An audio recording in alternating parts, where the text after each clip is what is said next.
Assalamualaikum warahmatullahi wabarakatuh.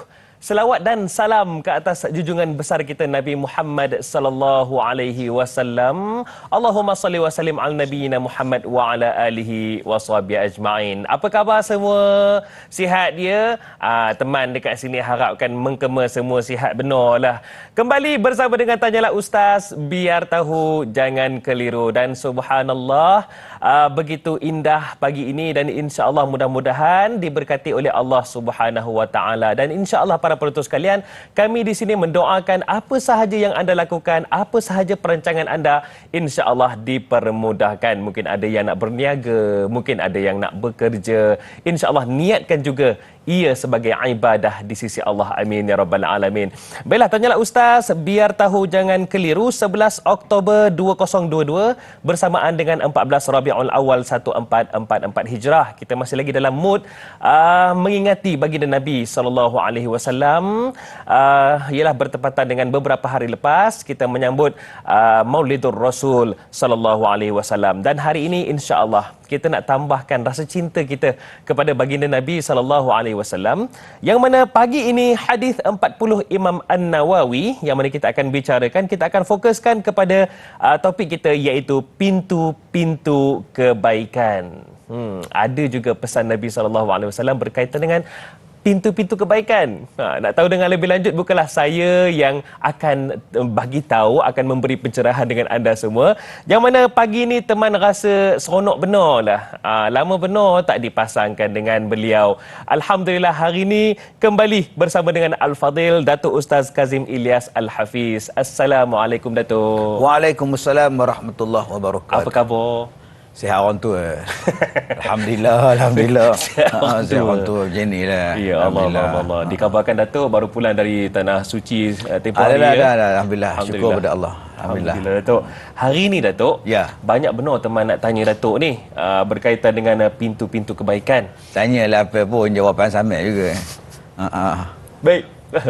Sama juga Datuk ya. Sama saja. Sama juga. Cumanya kepada anda semua para penonton sekalian, kalau ada soalan nak diajukan, kami sangat alu-alukan. Caranya macam mana Da'i Hadari? Mudah saja. Anda hubungi kami di talian 1800 88 1677 ataupun boleh terus sahaja tinggalkan soalan anda di ruangan komen Facebook rasmi kami Tanyalah Ustaz TV3. Baiklah, dengan lafaz bismillahirrahmanirrahim. Hadis 40 Imam An-Nawawi, pintu-pintu kebaikan. Apa yang pernah dipesan Datuk tentang pintu-pintu kebaikan ni? Baik. Apakah hadisnya? Silakan Datuk. Baik, terima kasih. Assalamualaikum warahmatullahi wabarakatuh. Bismillahirrahmanirrahim. Alhamdulillah wassalatu wassalamu ala Rasulillah wa ala alihi wa ashabihi ajma'in. Terima kasih Da'i Hadari. Kepada semua penonton-penonton, Tanyalah Ustaz, mudah-mudahan pagi ini kita mendapat keberkatan kerana kita membaca hadis daripada Nabi sallallahu alaihi wasallam. Ya, hadis ini daripada Muaz bin Jabal radhiyallahu anhu, di antara satu sahabat Nabi yang cukup alim, yang dilantik menjadi seorang hakim, seorang governor, wakil Nabi di negara Yaman, insya-Allah. Baik, satu hari Nabi sallallahu alaihi wasallam ditanya oleh Muaz bin Jabal dengan berkata, "Ya Rasulullah, akhbirni bi'amalin yudkhilunil jannah wa yuba'iduni 'anil nar." Ya Rasulullah, boleh tak engkau bagi tahu kepada aku, ya Rasulullah, apakah amalan yang memasukkan aku ke dalam syurga dan menjauhkan aku daripada api neraka? Ini soalan daripada seorang sahabat nama dia Muaz kepada Nabi sallallahu alaihi wasallam. Jawapan dia disebut di sini, soalan dia ialah, aku nak masuk syurga macam mana? Apakah amalan yang menjauhkan aku daripada neraka? Ini pertanyaan sahabat. Kalau zaman sekarang orang tanya macam mana cara nak berjaya? Macam mana cara nak kaya? Ini sekarang itu pula dia tanyakan. Biar tak handsome tak apa. Contoh. Jadi tuan-tuan, kita hari ni banyak bertanya macam mana nak kaya. Tapi jarang menanya pula macam mana nak masuk syurga kan. Itulah pasalnya. Itu bezanya kita dengan sahabat ni. Sahabat tu nampak akhirat kita, duk nampak dunia je. Jadi kemudian bila soalan ini ditanya kepada Nabi, apa jawab Nabi? Kata Nabi, laqad sa'altu an azim wa innahu la yasirun ala may yassarahu Allah Ta'ala alaih. Kamu ni tanya kepada aku, kata Nabi, dengan satu soalan yang besar.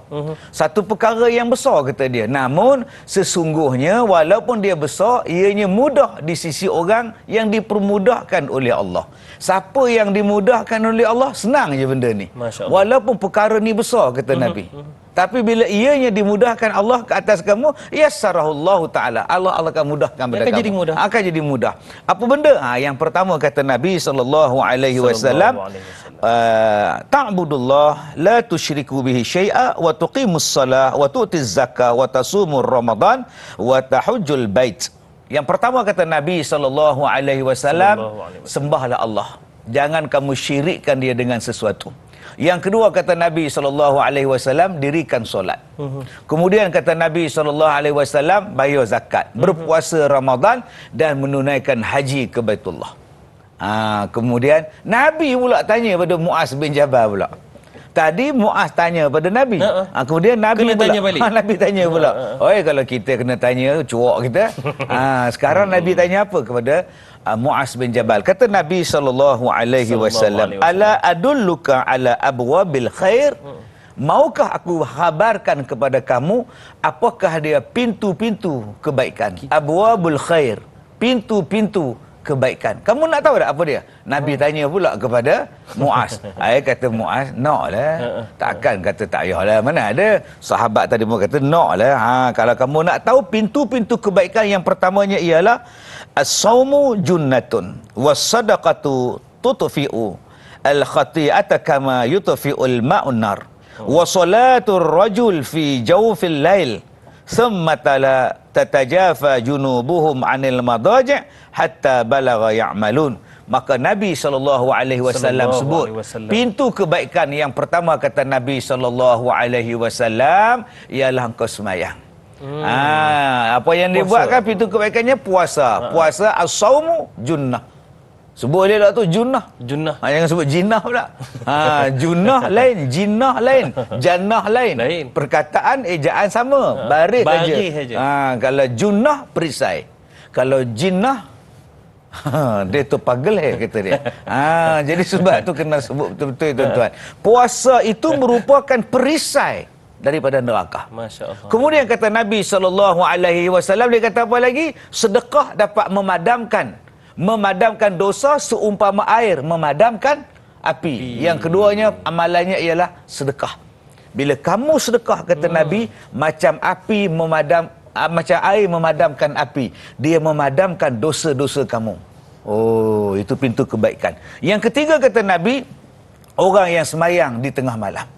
Orang yang semayang di tengah malam ni, salatul lail, semayang malam ni, subhanallah, dia adalah pintu-pintu kebaikan, abwabul khair. Sehinggalah Nabi SAW sebut kepada kita dengan satu lagi kata-kata dia, disebutkan, apakah yang disebutkan sebagai summa qala ala ukhbiruka bi ra'sil amri wa amuduhu wa zirwati sanamihi, qultu bala ya Rasulullah. Maukah aku khabarkan kepada kamu apa dia yang dikatakan suatu benda yang baik, suatu benda yang dikatakan ra'sul amir, kepala kepada segala benda ini? Jawab Nabi SAW, as-salah.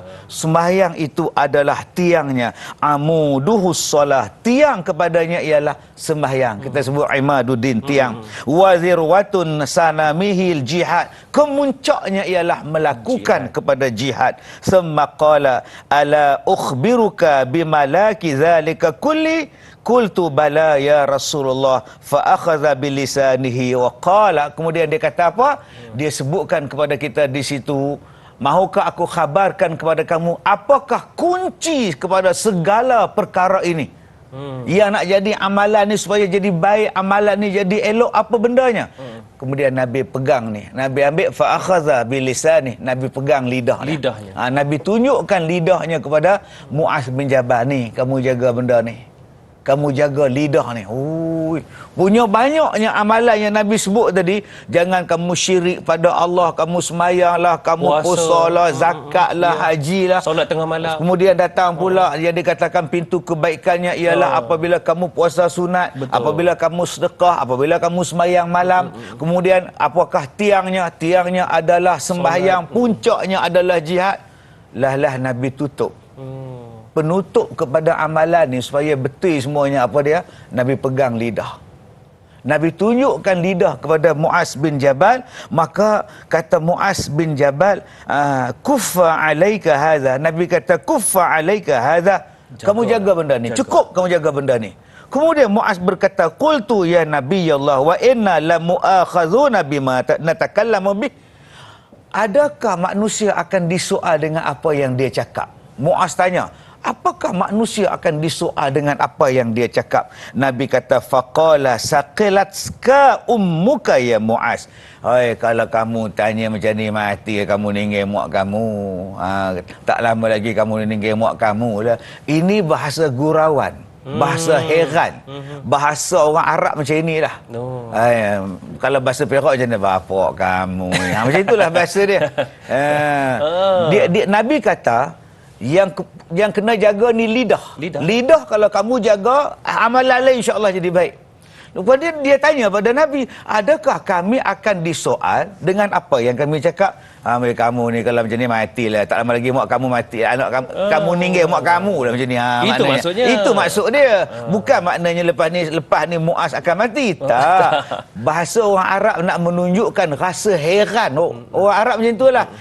Lepas ni mak kamu matilah kamu, tinggallah mak kamu seorang macam ni. Maksudnya apa? Apa soalan kamu macam ni? Setiap apa yang kamu buat, setiap apa yang kamu cakap akan dihumban. Kalau betul akan masuk syurga, kalau tak betul dihumban ke dalam neraka. Sebab tu dia sebut di situ, dia kata tiadalah manusia itu dihumbankan ke mukanya, dihumbankan mukanya ke hari kiamat dalam neraka ni, melainkan kerana apa? Melainkan kerana lidah mereka, hasil tanaman lidah mereka menyebabkan mereka dihumban ke dalam neraka. Itulah dia tajuk kita hari ni. Saya rasa macam padat benar tu. Tapi nak ceritanya Datuk, hanya kerana lidah saja memadah habis hancur yang pahala-pahala yang lebu. Disebutkan. Kata orang Perak lebu. Mudah tak ada. Masya-Allah. Semayang tak ada, puasa tak ada, habis. Artinya mangkor lah ya. Sebab tu kena jaga lidah, apa cok. Kena jaga apa. Biar benar apa ya. Rasa macam duduk kedai kopi petang-petang. Tapi nak ceritanya Datuk, betapa Nabi SAW sayangkan kita sehingga Nabi menceritakan apa yang terbaik untuk kita, tapi Nabi bagi amaran di hujung. Itu yang sebenarnya kita akan bicarakan. Cumanya kita nak fokuskan satu demi satu. Disebutkan tentang pintu kebaikan, kita nak fokuskan kepada puasa dulu Datuk. Boleh Datuk? Puasa, as-saum. Disebutkan tentang puasa, apakah puasa ni kebaikan di sebaliknya sangat besar sehingga menjadi antara perkara yang menjadi pintu kebaikan? Ya, betul. Dengan sebab kita puasa, kita ni jaga puasa kita. Dengan sebab kita puasa, kita tak makan. Betul. Kalaulah makan yang halal pun kita tak makan, apatah lagi yang haram. Nasi halal tak makan, rasuah lagi dia tak makan. Itu puasa.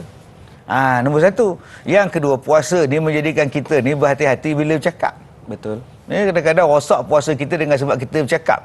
Sebab tu orang puasa dia diam. Lidah juga. Tak ada benda nak cakap, dia diam lah. Begitu juga bila sebut tentang puasa ini, dia menjadikan kita ni banyak melakukan amalan. Cuba tengok orang puasa dalam bulan Ramadan. Semayang tak tinggal dia tarawih. Kan? Baca Quran, 3 kali khatam. Maknanya sedekah makin banyak. Sebab itu bila sebut puasa, dia menambahkan ibadat secara automatik. Yang keempat, bila sebut puasa sebagai perisai itu, Allah Ta'ala yang akan simpan apakah amalan dia itu, apakah ganjaran dia. Hanya Allah saja yang tahu tentang orang-orang yang puasa ni, apa yang mereka akan dapat. Yang Nabi bagi tahu akan masuk melalui pintu Ar-Rayyan. Bukan Rehan. Bukan Rehan, itu syulit. Itu syulit. Rayhan ni tuan-tuan lain. Jadi tuan-tuan yang saya hormati, pintu Ar-Rayyan maknanya khas Allah Ta'ala bagi kepada orang-orang yang berpuasa. Jadi banyak sungguh amalan orang yang berpuasa. Sehinggalah orang nak puasa ni, kalau nak bertengkar, nak bergaduh pun, dia sebut, saya puasa. Minta maaf, saya malah tekak, saya puasa. Jadi puasa nombor satu, abwabul khair, pintu-pintu kebaikan, puasa dulu. Allah. Sebab tu orang yang puasa ni, insya-Allah dia semangat dia kuat, dia badan dia kuat, badan dia sihat insya-Allah. Baik. Dan puasa itu mendisiplinkan diri juga, Ya, Datuk. betul. Ya. Baiklah, banyak lagi kita akan tanyakan kepada Al-Fadhil Datuk sebentar saja lagi. Jadi kepada anda semua terus bersama kami. Artinya jangan ke mana-mana, tanyalah Ustaz, biar tahu, jangan keliru.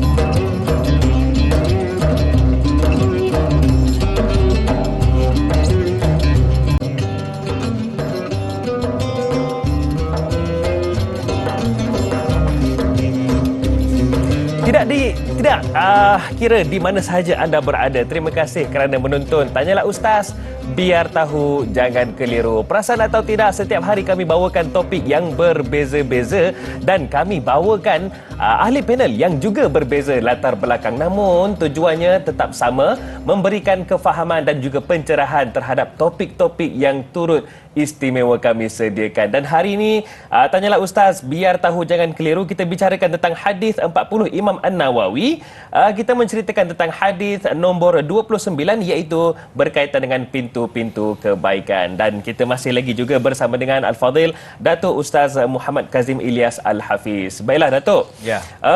kita nak sembang-sembang juga berkaitan dengan poin pertama dalam hadis yang Nabi kongsikan dengan kita. Nabi bagi ingatan kepada kita, iaitu berkaitan dengan puasa ni, Datuk. Ya. Puasa ni juga, adakah ia juga mendidik dan juga menanam kepada kita sifat kehambaan?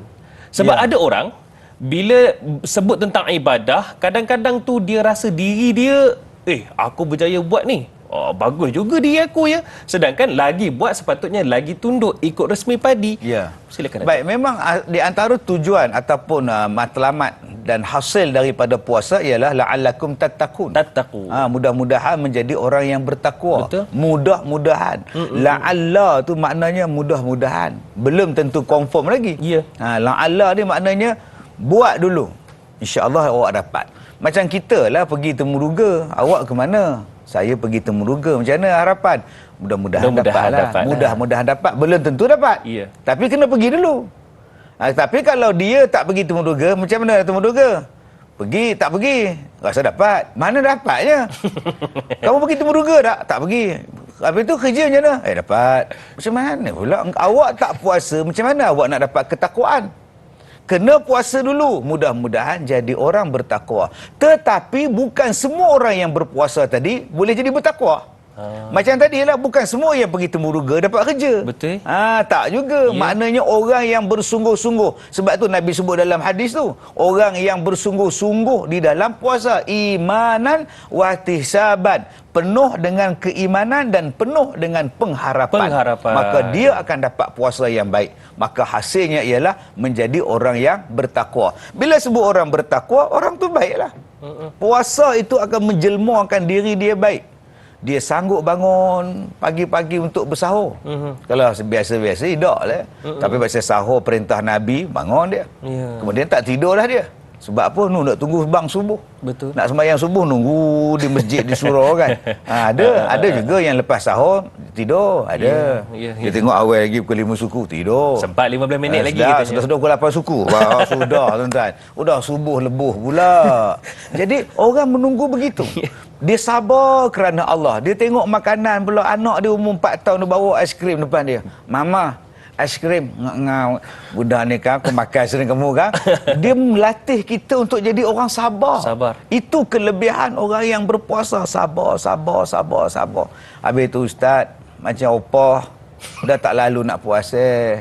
Opah bukannya sihat. Opah macam-macam penyakit Ustaz. Oh, macam mana nak puasa? Kalau gitu tak payah puasa, awak sakit. Tetapi awak bagi makan kepada orang yang berpuasa, berbuka puasa, Allah, maka pahala pun awak dapat. Gitu. Jangan kita pula bila kita, saya ni tak sihat Ustaz, awak tak sihat benar, rasa tak boleh puasa lah. Rugi benar lah rasa. Kalau rugi benar, ajak mereka, bagi makanan mereka, buka puasa. Jangan hantar pukul 12 tengah hari, inilah aku hantar kamu nak puasa. Wahai makcik tu, Allah malaka sumtu pukul 12.30 tau. Belum sampai ayat begini letaknya.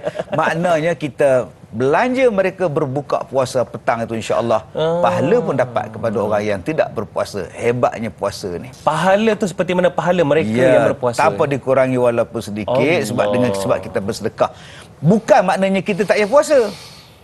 Saya Ustaz, setiap malam saya buat murai. Satu malam satu masjid dalam 1,000 orang. So saya dapat pahala 1,000 orang. So that's why I tak puasa.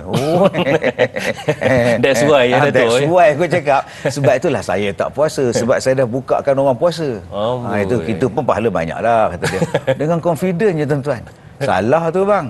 Abang kena puasa dulu. Barulah abang dapat pahala dia. Macam makcik tadi, dia tak boleh lah. Dia uzur memang tak larat dah. Yang tu dia boleh bukakan puasa orang. Itu yang disebutkan sebagai mudah-mudahan kamu bertakwa. Tadi. Kemudian Datuk, rata-rata saya lihat ada juga di Facebook soalan yang ditanyakan. Ramai yang bertanyakan ni berkaitan dengan bagaimana dikatakan puasa itu juga adalah junnah iaitu benteng. Perisai, benteng. Kalau nak ikutkan, ada je orang yang puasa ngumpat, lagi puasa lagi ngumpat. Mana perisainya? Dia perisai di sini maksudnya perisai daripada api neraka. As-saum junnah maknanya perisai daripada api neraka. Jadi untuk tak disentuh api neraka, tak dimakan api neraka, salah satu amalannya ialah puasa. Perisai yang sebenarnya daripada disentuh api neraka itu insya-Allah. Okey, itu dia satu pencerahan yang insya-Allah mudah-mudahan kita semua faham. Baik, soalan daripada Kasih Nurul Shah di Facebook ni Datuk, katanya, adakah pintu-pintu kebaikan itu termasuk berbuat baik sesama makhluk? Bagaimana nak menjauhkan hati kita dari berburuk sangka sesama manusia? Apatah lagi, iri hati kepada orang yang sedang berbuat baik dengan orang sekeliling kita. Ini pun masalah juga. Sebab tu kita tengok tadi dalam hadis ni macam-macam benda. Macam-macam benda yang Nabi sebut tentang amalan.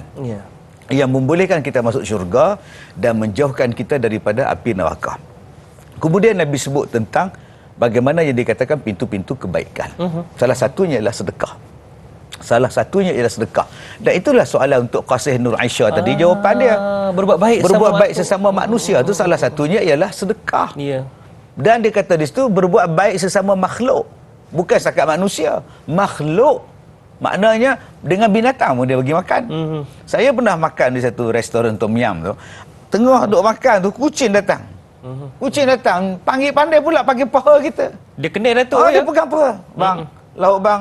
Gitu dia pegang. Bang, lapar bang. Bekong tu lah bahasa dia. Saya faham bahasa kucing tu.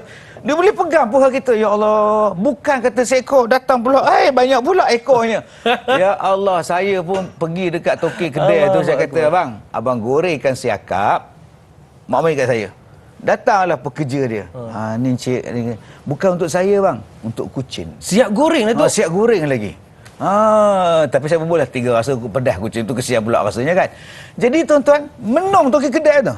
Dia tengok bagi kucing makan, dia kesian dia mau makan. Sebab ada orang yang bila nak bagi makan kucing, kadang-kadang dia bagi makan tulang aja. Bayangkan kalau kucing tu tercekik tuan-tuan. Apa nak jadi? Sebab itu tuan-tuan yang saya hormati, membantu dengan makhluk ni bukan setakat sesama manusia, dengan binatang sekalipun. Allah. Sebab tu kalau akak-akak tanam pokok, siramlah air pada pokok tu, pokok bunga tu. Tapi tak payahlah siram air dekat pokok hutan. Macam cerita pendekar punya lapuk tu. Sudah, nampak saya pokok besar kau siram. Bapak aku cakap pokok di hutan pun dia siram. Itu cerita pendekar punya lapuk. Kita dah tanam pokok. Kita dah tanam pokok bunga. Kita dah tanam pokok buah-buahan. Jangan tak siram. Betul. Sebab itu juga makhluk. Allah. Awak pandai tanam tapi awak tak pandai siram dia. Itu juga ditanya. Termasuk dengan tumbuh-tumbuhan. Termasuk dengan tumbuh-tumbuhan. Sebab orang yang menanam tumbuh-tumbuhan yang menjadi pokok ini pun pahalanya berpanjangan.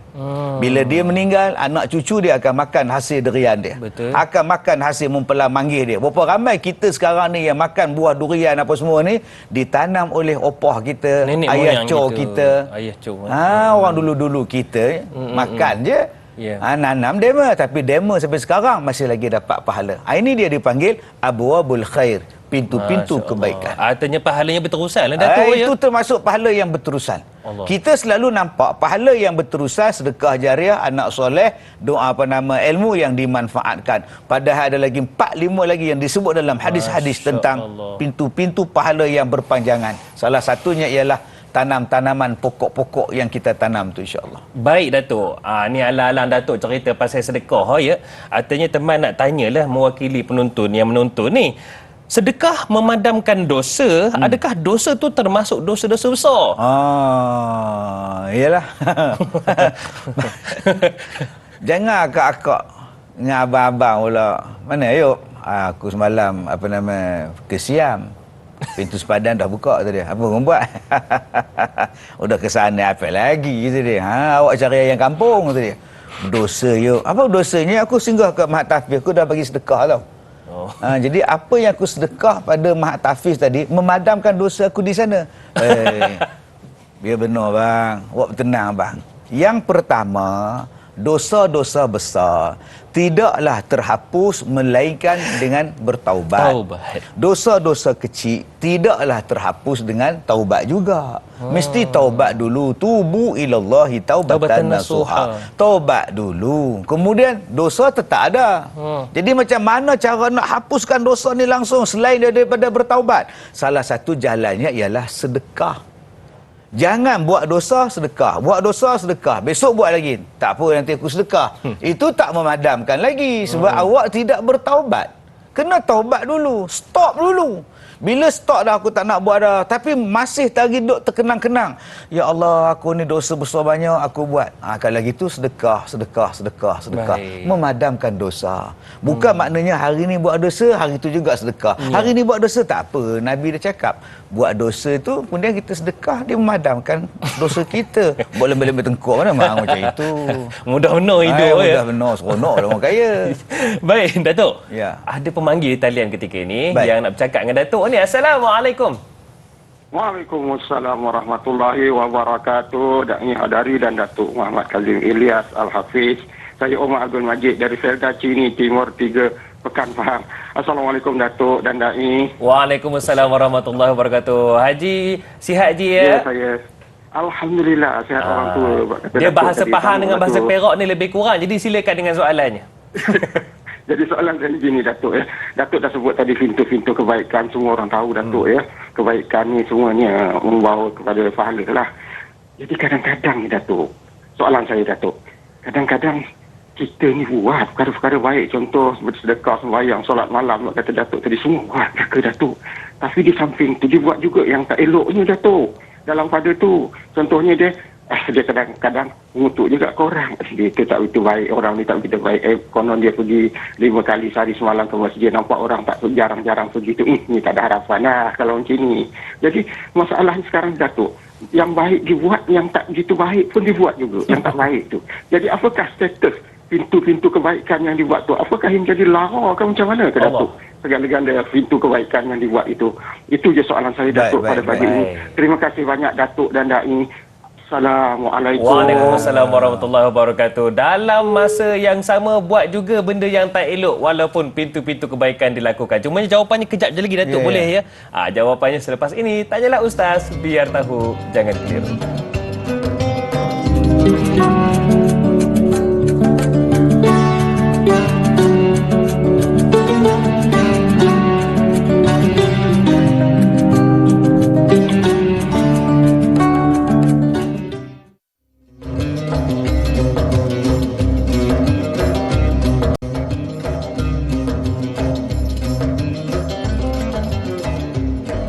Dari utara ke selatan, timur ke barat, semuanya menonton Tanyalah Ustaz, biar tahu, jangan keliru. Tambah-tambah ada juga orang kampung teman. Terima kasihlah menonton pagi ini. Saya nak minta anda semua yang menonton ketika ini, lakukan perkara yang mudah sahaja untuk jadikan ia sebagai pahala berterusan.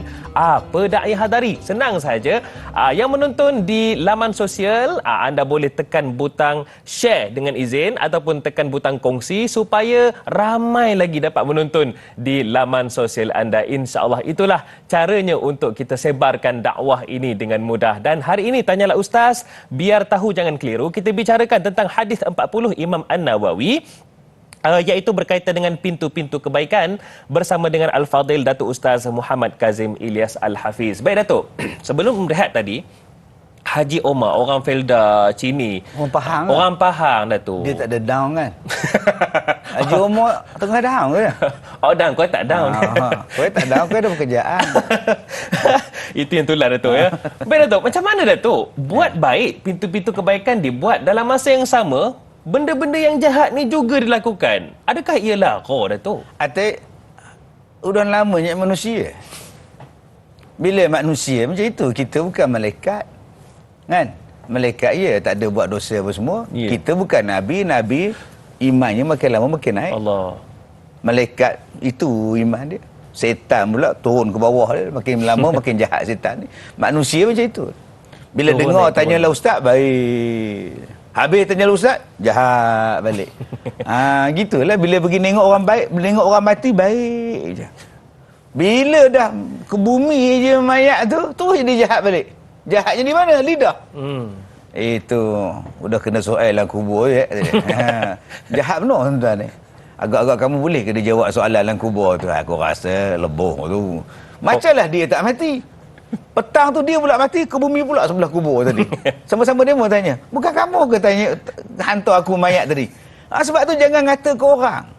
Kita ni memang manusia, boleh buat dosa, boleh buat jahat ni, memang kita terdedah benda itu. Tapi kita diajar untuk mengawal nafsu kita, mengawal kejahatan kita. Kita ada akal, kita ada iman kita. Memang kita akan mudah cakap, kenapa awak buat jahat? Saya pun manusia, ustaz. Tapi takkan awak tak boleh kontrol diri awak. Sebab tu kita disuruh mengawal diri, kuatkan iman. Jaga sembahyang, jaga puasa kita. Sebab amalan-amalan yang kita bawa ni, kita takut satu tak diterima. Betul. Satu lagi tak sah. Tak sah pada diri kita. Allah. Mungkin sembahyang kita tak sah. Sebab apa? Bacaan tak betul. Wuduk tak betul. Haji kita tak sah sebab kita tawaf tak betul misalnya, ataupun kita tak pergi wukuf misalnya. Contohnya gitu. Tetapi yang amalan tak diterima ni yang banyak ni. Allah. Sembahyang sah, haji sah, semua sah. Semua sah, tapi tak ada pahala. Sebab apa? Mengumpat. Tergantung-gantung amalan dia itu. Sebab apa? Memfitnah. Ini semuanya berdasarkan kepada lidah ni. Allah. Mengumpat, memaki, mencarut berapa banyak amalan-amalan kita rosak kerana benda ini.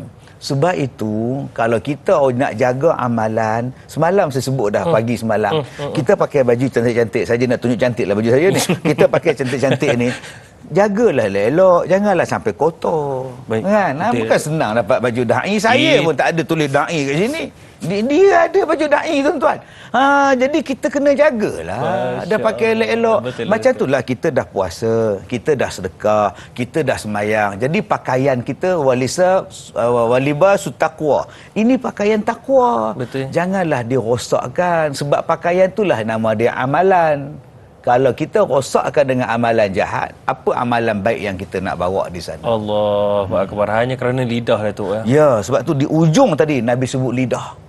Lidah ni tuan-tuan Allah. Orang pergi masjid pun, Ya. lidah. Habis sembahyang, Allahu akbar, Assalamualaikum warahmatullahi, Assalamualaikum warahmatullahi. Menyembah orang sebelah. Tak ada orang lain ke jadi imam masjid dia. Nampak tu? Baru lepas dapat pahala. Baru lepas salam tu. Tak ada orang lain ke? Masjid dia je. Aku pun dah getik je, letih. Macam mana tu?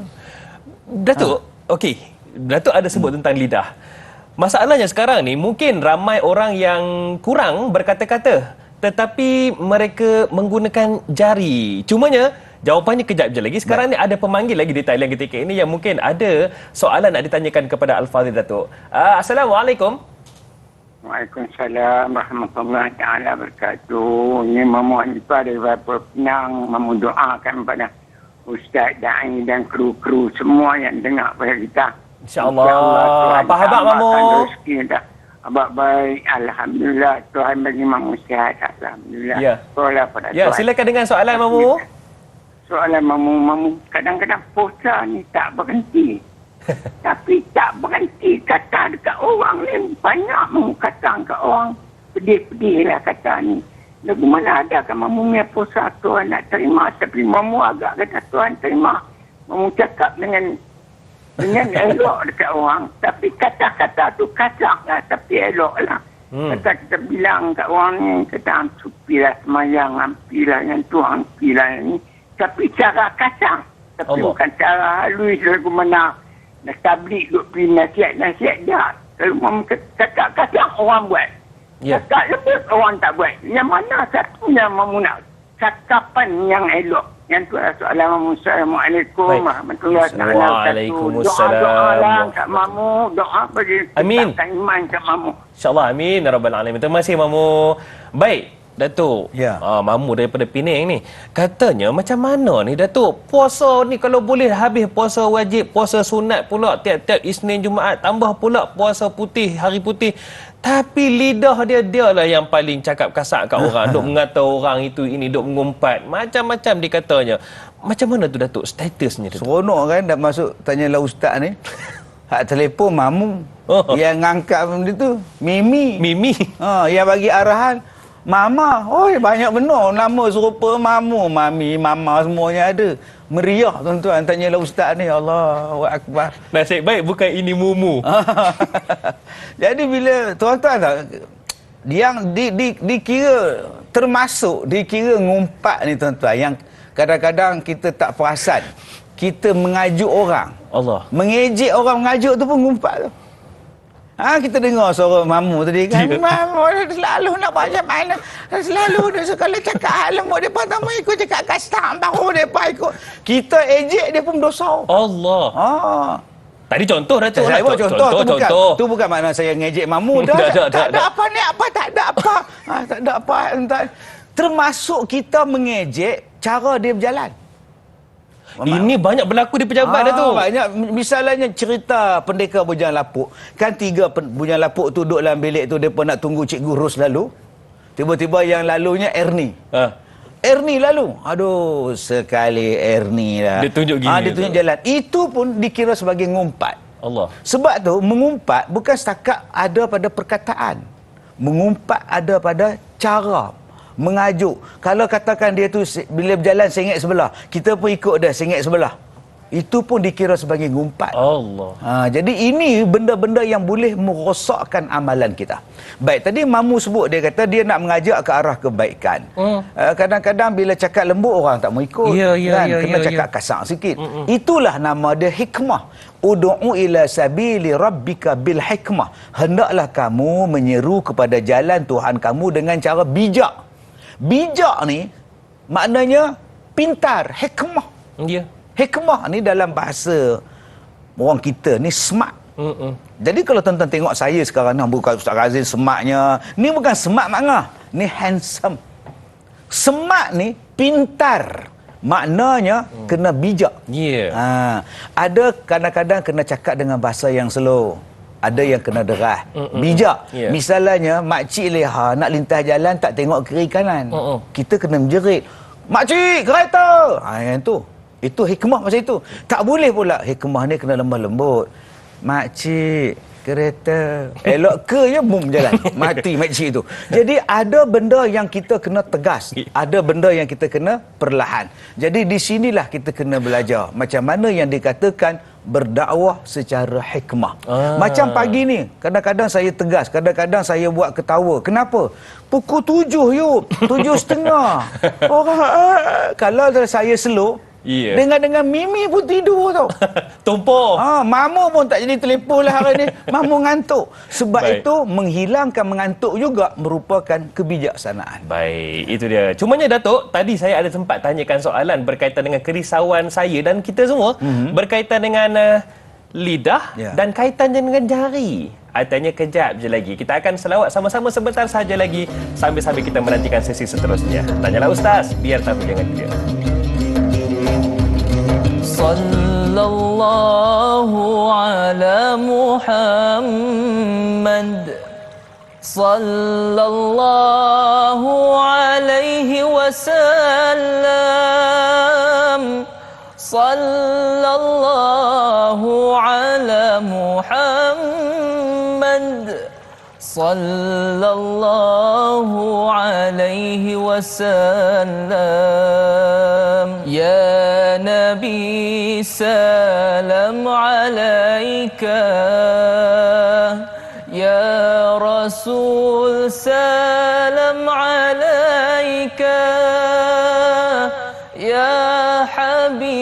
والسلام عليك صلوات الله عليك صلى الله على محمد صلى الله عليه وسلم صلى الله على محمد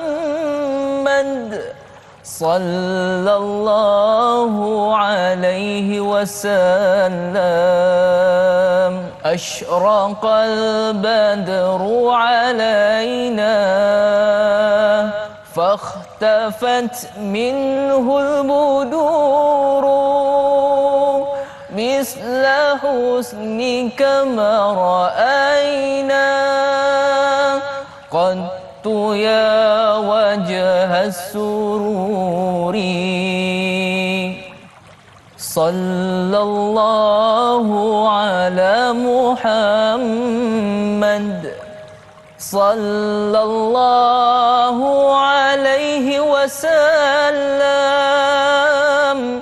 صلى الله على محمد صلى الله عليه وسلم أنت شمس أنت بدر أنت نور فوق نوري أنت إكسير وغالي أنت مصباح الصدور صلى الله على محمد صلى الله عليه وسلم صلى الله على محمد صلى الله عليه وسلم يا حبيبي يا محمد يا عروس الخفقين يا مؤيد يا ممجد يا إمام القبلتين صلى الله على محمد صلى الله عليه وسلم صلى الله على محمد صلى الله عليه وسلم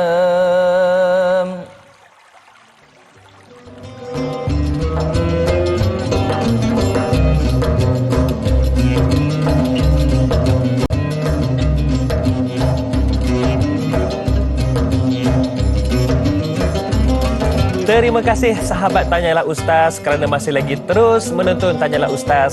Biar tahu, jangan keliru. Dan Alhamdulillah hari ini kita bicarakan berkaitan dengan hadis 40 Imam An-Nawawi untuk pengajian hadis kita, yang mana kita dapatkan manfaat, dapatkan ilmu, kita gali dengan lebih mendalam pesan Nabi SAW berkaitan dengan pintu-pintu kebaikan. Kalau ada soalan, boleh sahaja hubungi kami macam Haji Omar tadi, macam Mamu tadi ya, di talian 1-800-881677, ataupun boleh tuan-tuan dan puan-puan tinggalkan soalan di ruangan komen di Facebook rasmi kami Tanyalah Ustaz TV3. Dan masih lagi kita bersama dengan yang berbahagia Datuk Ustaz Muhammad Kazim Ilyas Al-Hafiz. Baik Datuk, sebelum kita rehat sebentar tadi dan berselawat sama-sama, Nabi SAW ada pesan berkaitan dengan menjaga lidah.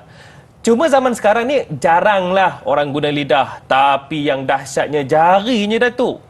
Lagi laju daripada lidah. Macam mana tu Datuk? Betul. Mulut diam, tangan berjalan. Kan, jari Oh, macam-macam ditaip. Sebab itu saya teringat benda ni. Saya teringat ada satu lagu tau. Ha. Jari jemariku tak berhaluan, hanya mengikut rentak hati dan perasaan. Masya Allah. Azura. Oh. Kan? Faham? Tak faham sudah. Tak kan? Orang tu intan. Orang tu intan tu. Dia sebut jari ni tak ada perasaan, dia main tulis saja. Tapi ustaz, dalam hadis ni dia kata lidah. Kenapa Da'i Hadari tanya bab jari pula? Sebab tu makcik, kita ni ada dua sumber makcik, bukan hadis sahaja. Ya. Kita ada lagi satu Quran. Betul. Hadis kata macam ni, Quran kata macam ni, kita elaboratekanlah macam mana. Dalam Yasin, tadi Syekh kita baca Yasin tadi kan. Al-yawma nakhtimu ala afwahihim wa tukallimuna aydihim. Hari kiamat di zip mulut tu, tutup mulut, tetapi tangan bercakap. Tangan ni, jari ni akan bercakap ni. Maknanya jari ni akan bagi tahu pada Tuhan apa yang kita buat.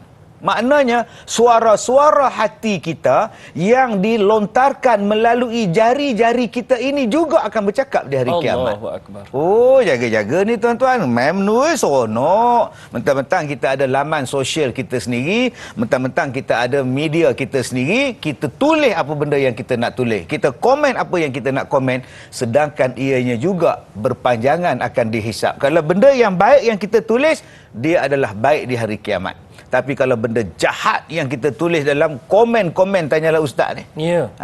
Jaga-jaga ni kita duk komen macam-macam ni. Kalau tulis benda baik, alhamdulillah. Tahniah TV3, mantap TV3. Tak apalah. Kalau di situ bodoh Ustaz Kazim. Oh, sudah. Sekarang berapa banyak orang yang nulis benda-benda yang macam itu. Benda-benda itu juga merosakkan amalan kita. Macam mana kita nak minta maaf? Allahu Akbar. Kalau jumpa, sempat minta maaf. Kalau tak jumpa, mati dulu.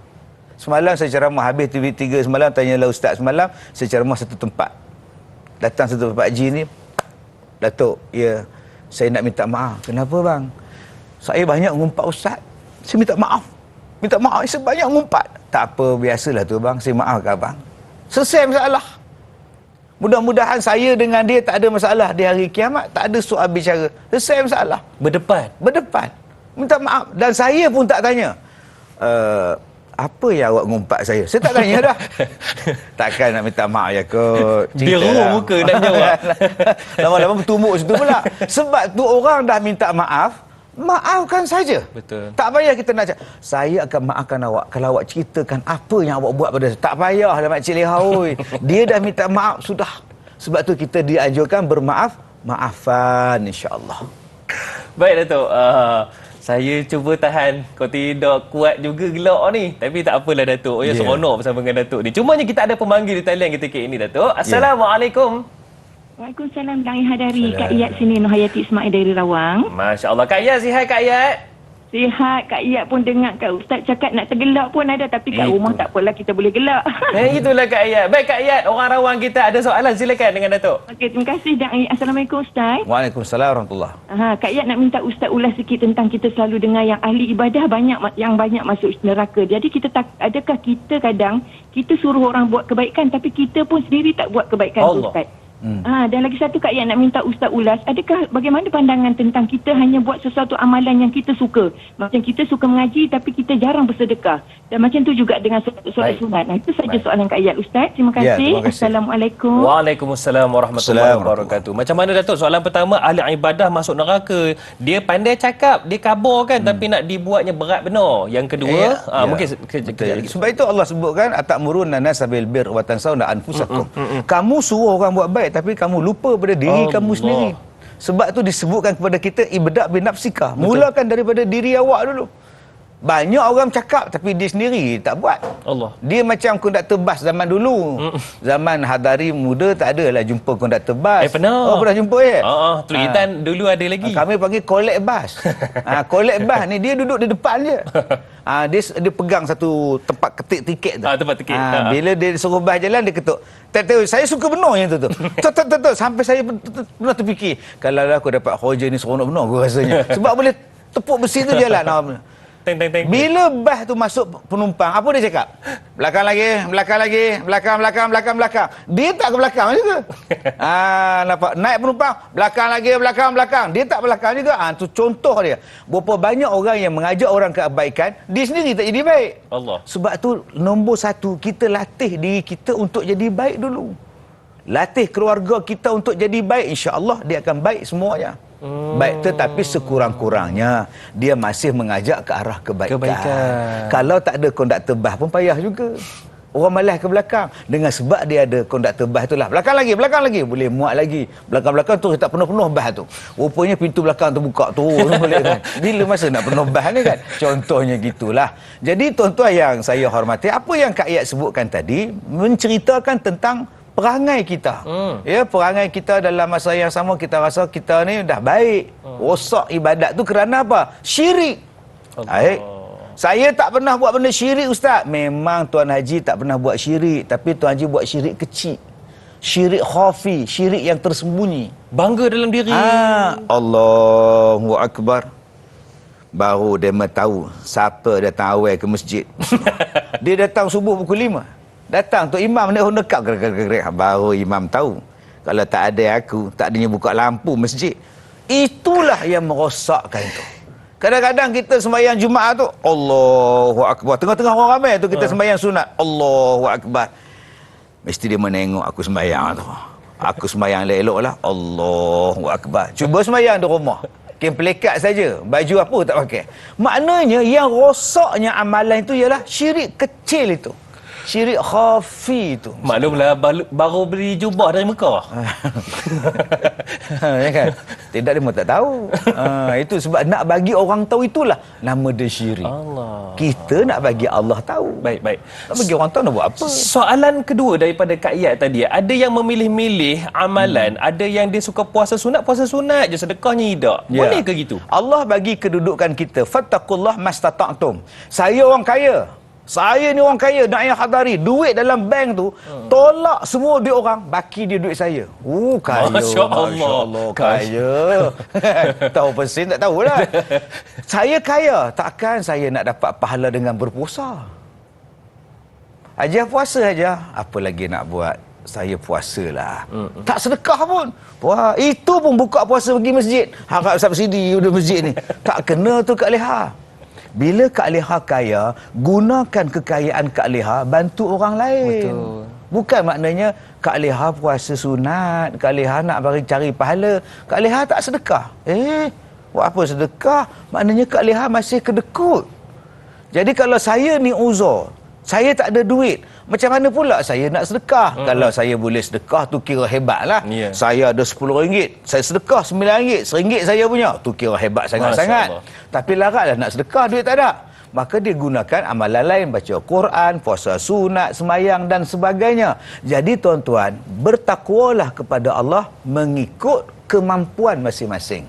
Macam saya, alhamdulillah Allah boleh bagi saya bercakap. Walaupun badan biarlah orang tua kan, injil lama, tapi masih lagi boleh bercakap. Jadi saya gunakan untuk bercakap. Jangan sedia tak menegur, tak apa, tak kena tu. Nanti Allah soal di hari kiamat. Awak boleh bercakap, kenapa awak tidak menegur? Ada kelebihan Allah akan tanyakan. Ya, setiap sesuatu pasti akan tanya. Falanas alannal ladzina ursila ilaihim walanas alannal mursalin. Nabi pun Allah soal di hari kiamat, apatah kita. Allah. Ya. Itu satu ingatan untuk kita bersama. Jadi kalau ada yang lebih, kalau ada kekayaan, gunakan kelebihan kekayaan kita. Kalau ada apa sahaja kelebihan, manfaatkan untuk umat. Baiklah Datuk, ada soalan yang saya nak tanyakan ni, tak tahulah sempat ke tidak. Sempat ya penerbit ya. Baik. Saya bagi soalannya dulu, sambungannya jawapannya kejap je lagi Datuk. Berkaitan dengan sedekah, alang-alang Datuk cerita tadi, sedekah ni ada disebutkan sedekah dengan tangan kanan, sembunyikan tangan kiri. Ya.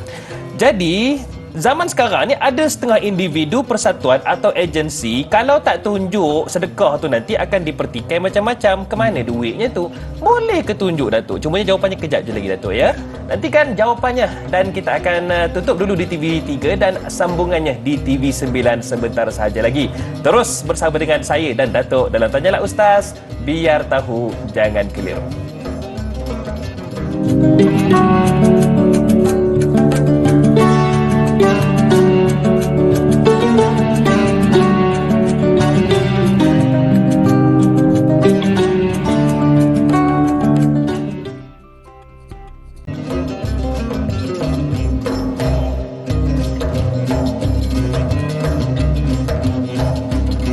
Alhamdulillah, tanyalah Ustaz, biar tahu jangan keliru. Dan subhanallah, kami nak bagi kredit kepada anda semua para penonton Tanyalah Ustaz, biar tahu jangan keliru, kerana begitu ramai yang menonton pada pagi ini. Ini berdasarkan apa yang kami dapat lihatlah di media sosial lah, begitu ramai yang menonton. Dan hari ini para penonton sekalian, kita meriahkan suasana pagi kita pada pagi ini dengan sama-sama dapatkan ilmu berkaitan dengan pengajian hadis 40 Imam An-Nawawi, iaitu berkaitan dengan pintu-pintu kebaikan, dan bersama dengan orang kampung teman yang berbahagia, Datuk Ustaz Kazim Ilyas Al-Hafiz. Baiklah, Datuk. Ya. Sebentar tadi, sebelumlah kita nak rehat tadi ni, Datuk, saya sempat tanyakan satu soalan yang mana ini berkaitan dengan sedekah, yang mana Nabi sebut ia juga antara pintu-pintu kebaikan.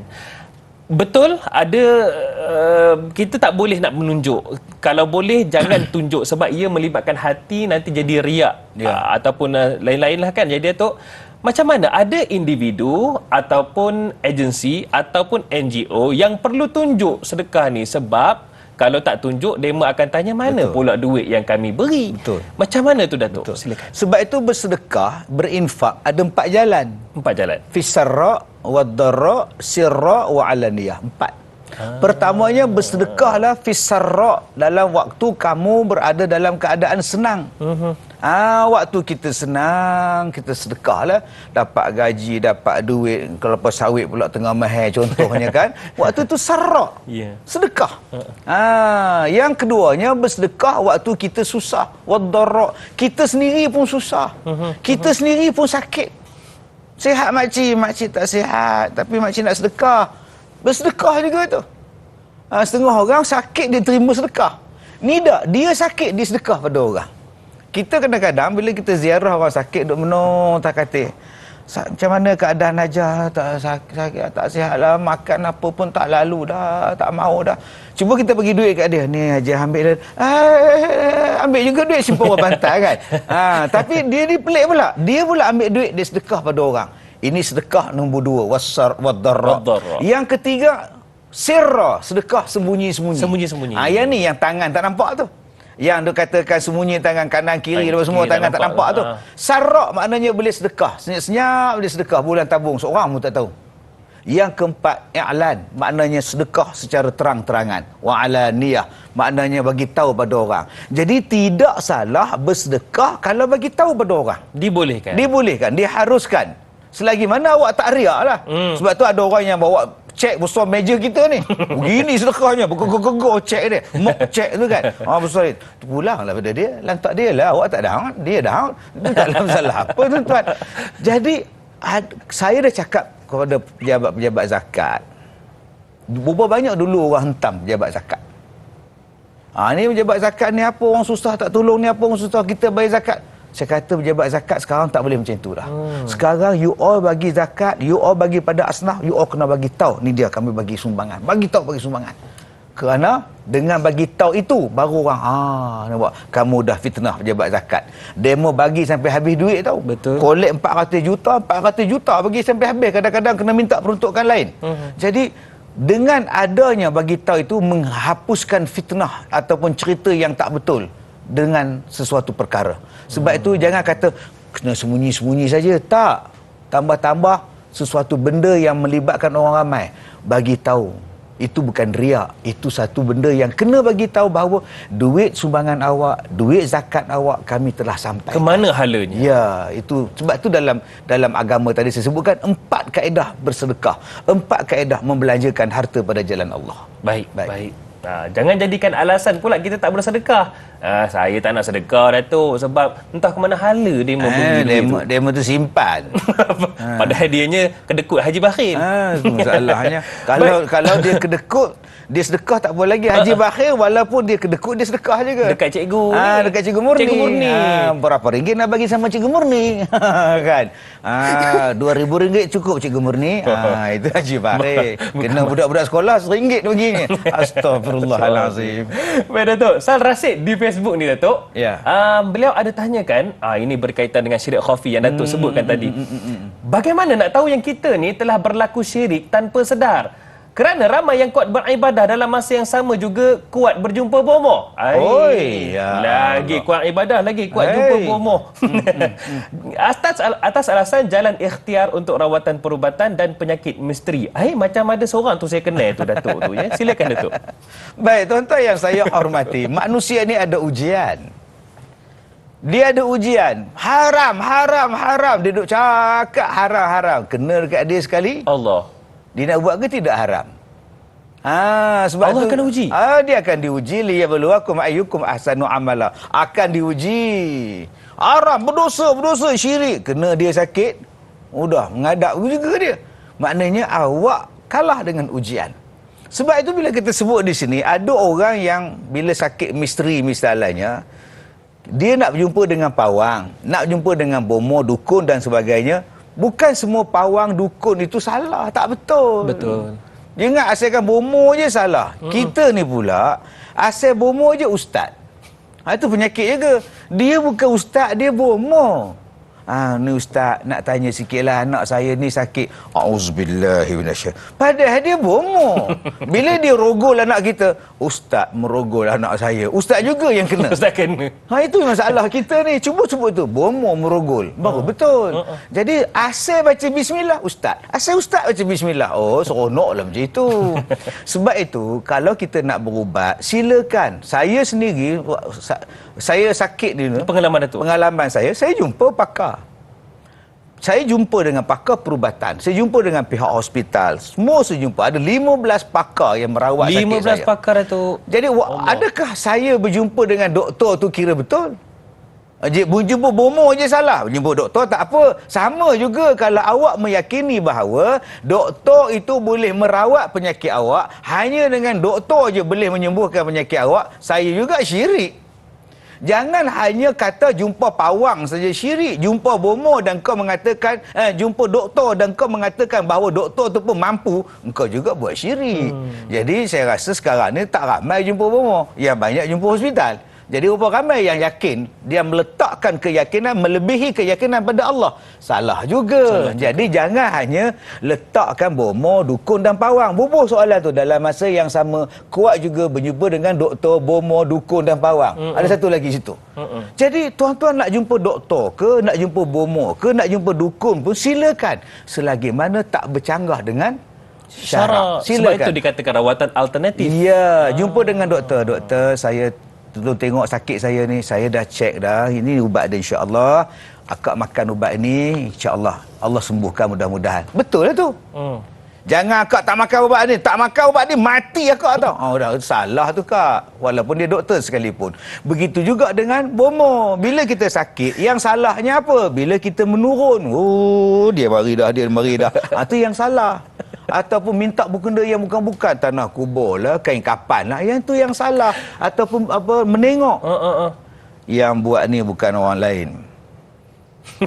Pagi-pagi selalu keluar dalam TV3, tanyalah ustaz ni, Hadari ke Bukhari ke Mimi ke?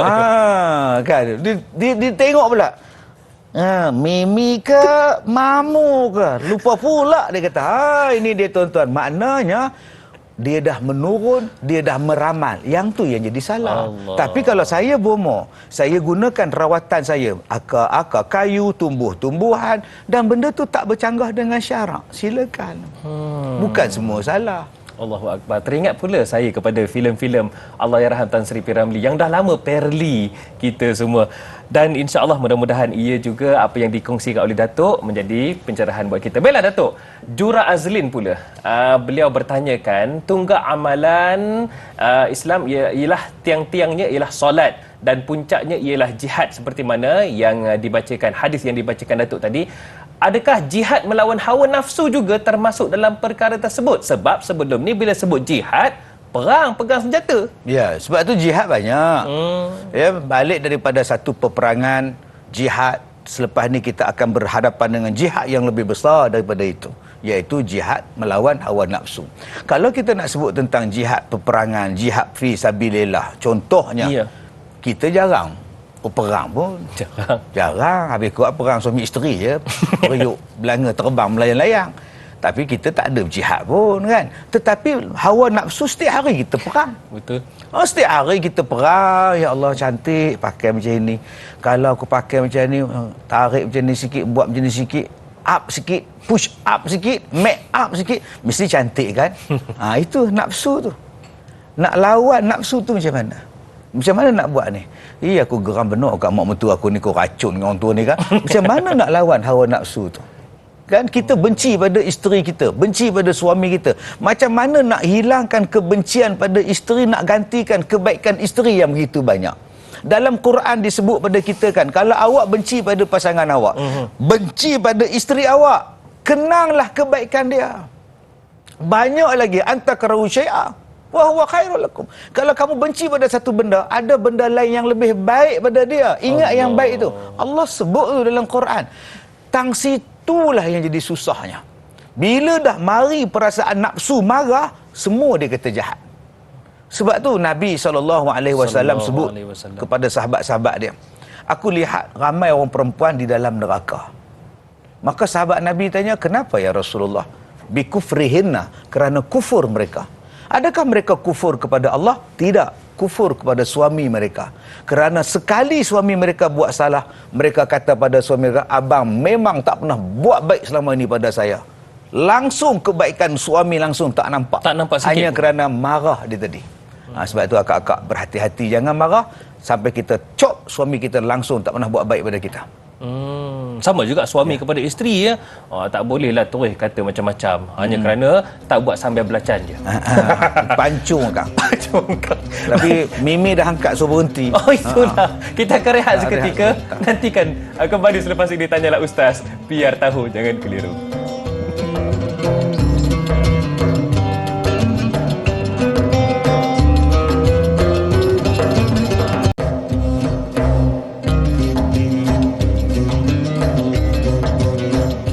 Bagi anda yang mungkin nak bersiap ke tempat kerja dan mungkin ada yang dah sampai di tempat kerja pun, ataupun mungkin ada yang nak memulakan perniagaan, bismillahirrahmanirrahim, dan insya-Allah dipermudahkan urusan. Dan jangan lupa lakukan segalanya niat ibadah kepada Allah, seperti mana yang kita belajar pada pagi ini dalam Tanyalah Ustaz, pengajian hadis 40 Imam An-Nawawi berkaitan dengan pintu-pintu kebaikan. Jadi apa sahaja yang anda lakukan, jangan lupa kita lakukan pintu-pintu kebaikan seperti mana pesan Nabi SAW. Dan kita masih lagi bersama dengan yang berbahagia, Datuk Ustaz Muhammad Kazim Ilyas Al-Hafiz. Baiklah Datuk, kalau ikutkan kalau bola sepak lah ni, di hujung dah ni Datuk. Tunggu masa kecederaan lah. Masa kecederaan Datuk. Tunggu referee tiup macam lah ni. Cumanya kita tak sentuh satu lagi pesan Nabi, iaitu berkaitan dengan solat di pertengahan malam. Jadi Datuk, bila kita sedekah, kita boleh buat. Bila kita nak tolong orang angkat barang, kita boleh buat. Tapi bila berkait dengan solat malam ni, walaupun perkara mudah yang nak dilakukan, bangun aja solat 2 rakaat je, tapi kenapa rasa berat Datuk? Adakah ia petanda aras iman kita? Dia bila sebut tentang dah akhir-akhir perlawanan ni, macam bola sepak lah. Lagi seminit 2, masa itu lah pulun lah. Gila, padahal lagi seminit mau golnya kan. Yang peringkat awal tu relax kan. Dia main dulu. Bila dah lalas minit baru terkejar-kejar. Itu perangai kita ni. Jadi tuan-tuan yang saya hormati, Imam Ghazali pernah ditanya, Imam Syafi'i juga ditanya, kenapa aku susah bangun malam? Kenapa aku susah nak makik subuh? Kenapa? Sebab dosa awak di sebelah siang menjadikan awak berat untuk bangun sebelah malam. Allahu Akbar. Jadi itu kita tahu, kenapa aku susah sembahyang malam? Kenapa aku susah bangun subuh? Maknanya kita tahu, ya Allah, aku ni banyak buat dosa lah ni. Ulama-ulama, orang-orang tasawuf dulu, orang sufi dulu, dia suka pakai baju putih. Dia tak pakai baju merah macam saya ni. Dia tak nampak sufi saja ni. Orang dulu dia suka baju putih. Sebab apa? Bila dia buat satu dosa, dia tulis kat baju dia. Hari ni aku ngumpat orang. Hari ni aku ngata ni. Malam tu dia tengok, ya Allah, banyaknya dosa yang aku buat. Sembahyang taubat dia. Kita sekarang kalau pakai baju putih, jarang kita tulis. Sayang ni nak buat tulis. Dia mah tak sayang baju. Dia mah tulis dosa apa yang dibuat. Aku marah mak aku tengking mak aku. Kalaulah kita sehari kita menulis benda jahat yang kita buat, agak-agak cukup tak baju untuk menampung tulisan tu. Macam-macam tulis. Macam-macam. Tadi ada satu komen dalam Facebook. Dulu tak suka dengan Ustaz Kazim, sekarang suka pula kata dia. Astagfirullahalazim. Macam-macam komen tuan-tuan. Yang paling seronok saya komen. Ni di Facebook pun kena tukar TV 9 ke? Astagfirullahalazim makcik. Oh tak payah dah tukar. Teruskan di Facebook anda. Kadang-kadang kita nampak bahawa sembahyang malam tu tak penting. Sedangkan Nabi kata ifsya'us salam wa it'amut ta'am wasilul arham wasallu bil laili wan nasu niyamun. Engkau sebarkan salam, kau sambung engkau bagi makan orang, kau sambung silaturahim dan kau sembahyang malam, maka masuklah engkau dalam syurga dengan sejahtera. Salah satu cara nak masuk syurga dengan sejahtera ialah sembahyang malam. Masya-Allah, subhanallah. Itu kebaikan yang kemuncaknya Datuk. Ya, sebab tu Nabi sebutkan dalam hadis ni tadi, tatajafa junubuhum anil madaji', diambil pada ayat Quran tu. Malam-malam lambung tu, tatajafa junubuhum. Lambung mereka tu jauh daripada tempat tidur. Ni dipanggil lambung. Lambung Kita panggil masa lah, macam dai dia masuk gym, ni masa. Lambung ni dia jauh daripada tempat tidur dia. Maknanya dia tidur sekejap aja, lepas tu dia mula sembahyang malam. Allah. Maknanya dia mencari syurga dengan sembahyang malam itu. Allahu akbar. Tapi ada orang cakap, dah nak habis ke tanyalah ustaz ni? Kejap benar rasanya. Itulah benda yang baik. Benda yang baik dia tak lama. Benda yang manis tak lama. Saat yang bahagia datang sekejap saja, namun dalam hatiku kasih sudah menjelma. Gitu. Saya tak pandai sambung dah tu. Dia sambung dia macam ni. Seandainya kita rindu, sebutlah, sebut namaku selalu. Itulah cara dia. Jadi sebut nama Datuk ya. Rindu rasa ya. Cuma je Datuk. Satu lagi soalan. Ada lagi? Ada. Ini berkaitan dengan penghujung-penghujung ni Datuk. Kita takut syirik khafi Datuk. Syirik yang kita tak nampak tu. Kita rasa ketiga-tiga perkara yang Nabi sebut tadi berkaitan dengan puasa. Kemudian Allahumma salli ala Muhammad, saya terlupa yang kedua tu. Sedekah. Kemudian yang ketiga solat malam. Bila kita buat ini, walaupun kita tak cerita kat orang, kita akan rasa, aku berjaya buat tiga-tiga ni, bagus juga aku ya. Jadi ini pun kena elak juga. Macam mana nak didik hati ni supaya tak jadi macam tu Datuk, supaya tak hilang pahala amalan kita. Ini sebagai kesimpulan lah Datuk. Silakan. Kita kena fikir, Allah terima ke amalan aku? Sebab itu dalam agama kita ada jenis takut. Ada macam-macam takut. Takut hantu. Takut tak datang pejabat. Takut datang semua orang baru dia datang. Dia takut hantu. Ada orang yang takut kurus, takut gemuk. Takut. Tengok penimbang pun tak nak. Takut tengok penimbang. Selalunya berlaku pada orang perempuan lah. Dia takut pada penimbang. Kemudian ada orang yang takut miskin. Ada orang yang takut isteri. Yang itulah yang paling menakutkan. Gini suami dia. Takut isteri. Dalam banyak-banyak jenis takut, ada benda yang tuan-tuan kena takut. Apa dia? Takut amalan tak diterima. Itulah sebenar-benar takut. Kita buat sembahyang, kita buat ibadat, tiba-tiba Allah tak terima. Kena takut di situ. Jadi bila kita sedekah, ya Allah takut tak diterima sedekah aku ni. Ikhlaskan, jangan diungkit lagi, jangan disebut lagi dan jangan menyakitkan hati orang yang kita bagi sedekah. Sebab itu kena ada perasaan takut. Takut aku ni Allah tak terima amalan, takut. Bila kita takut, kita akan buat yang terbaik. Semayang yang terbaik, sedekah yang terbaik, semayang malam yang terbaik, puasa yang terbaik. Sebab aku takut amalan aku tidak diterima oleh Allah Subhanahu Wa Taala. Jadi kena ada ketakutan itu. Ketakutan yang pertama, takut amalan tidak sah. Dan yang keduanya, takut amalan tak diterima. Tak sah lain, tak diterima lain. Tapi dua-dua ni kena jaga elok-elok. InsyaAllah kita akan jadi elok. Dan ini adalah kunci supaya kita tidak goyah dan niat kita tidak lari daripada tujuan asal. Betul. Itu pengabdian. Baiklah Datuk, sebagai memurnikan program kita pada pagi ini, doa daripada Datuk. Sebelum sebentar saja lagi, kita nak berselawat bersama-sama dengan Datuk. InsyaAllah. Silakan Datuk. Bismillahirrahmanirrahim. Alhamdulillah. Wassalatu wassalam ala rasulillah wa ala alihi wa ashabihi ajma'in. Ya Allah ya Rahman, Tuhan yang Maha Pemurah lagi yang Maha Ihsan. Kami bermohon kepadamu ya Allah, kau berikanlah hidayah kepada kami.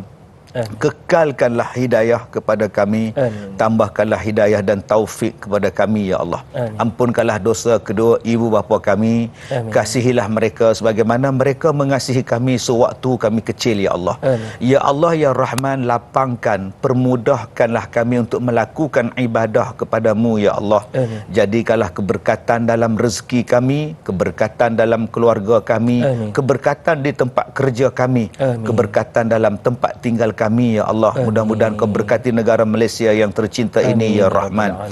Ya Allah, ya Rahman, hindarilah negara kami daripada segala musibah, bala, bencana, ya Allah. Jauhilah kami daripada segala petaka dan segala kemurkaan-Mu, ya Allah. Sebaliknya kau kekalkanlah keamanan, kemakmuran dan kebaikan kepada negara kami, ya Allah. Kau berikanlah kekuatan kepada kami. Kau berikanlah kesihatan kepada kami untuk terus melaksanakan tugas kami sebagai hamba-Mu, sebagai orang yang diperintahkan untuk beribadat kepada-Mu, ya Allah. Rabbana atina fid dunya hasanah wa fil akhirati hasanah wa qina azabannar. Wa sallallahu ala sayyidina Muhammad wa ala alihi wa ashabihi ajma'in. Walhamdulillahi rabbil alamin. Amin ya rabbal alamin. Terima kasih Datuk kerana sudi bersama dengan kami. Kita dapat sama-sama sembang tentang pintu-pintu kebaikan pengajian hadis kita. InsyaAllah kita akan bersama lagi Datuk, ya. Amin. Baiklah para penonton sekalian, esok bersama dengan Da'i Luqman ataupun Cak. Kita akan bersama dengan Al-Fadhil Ustaz Mustafa Muhammad Suki, yang mana kita akan belajar fiqh berkaitan dengan fiqh pendapatan sampingan. Kita akan tahu dengan lebih lanjut insya-Allah. Baiklah, Rasulullah SAW contoh ikutan yang terbaik, uswatun hasanah seperti mana firman Allah. Dan perasan atau tidak, pintu-pintu kebaikan yang kita bicarakan hari ini, ia dilakukan oleh Nabi SAW tanpa baginda berhenti. Dan insya-Allah jom sama-sama kita bersalawat sama-sama ke atas baginda Nabi SAW, contoh ikutan terbaik kita. Silakan Datuk. Sallallahu ala Muhammad, sallallahu alaihi wasallam, sallallahu ala Muhammad, sallallahu alaihi wasallam. Ya Nabi salam alaika, Ya Rasul salam alaika, Ya Habib salam alaika, salawatullah alaika. Sallallahu ala Muhammad, sallallahu alaihi wasallam, sallallahu ala Muhammad, sallallahu alaihi wasallam. Anta syamsun, anta badrun, anta nurun fawqa nuri, anta iksirun wa ghali, anta misbahus suduri. Sallallahu ala Muhammad, sallallahu alaihi wasallam, sallallahu ala Muhammad, sallallahu alaihi wasallam, sallallahu ala Muhammad, sallallahu alaihi wasallam, sallallahu ala Muhammad, sallallahu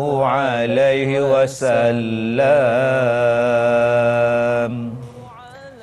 Assalamualaikum warahmatullahi wabarakatuh. Sallallahu alaihi wasallam. Anta syamsun, anta badrun, anta nurun fawqa nuri, anta iksiru wa ghani, anta misbahus suduri. Sallallahu ala Muhammad,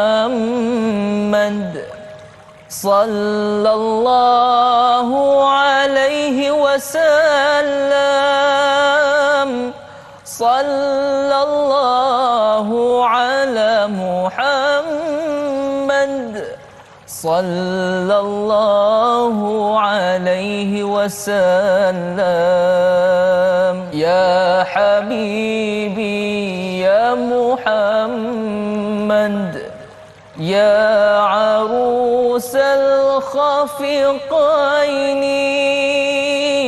يا مؤيد يا ممجد يا إمام القبلتين صلى الله على محمد صلى الله عليه